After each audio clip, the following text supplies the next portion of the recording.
Hello everyone, today in this video I'll show you how you can set up and use secure folder in your device Xiaomi POCO F4GD.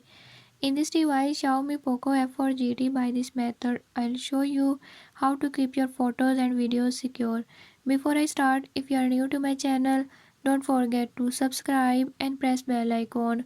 Do watch this video till the end and learn how you can do it. Let's go.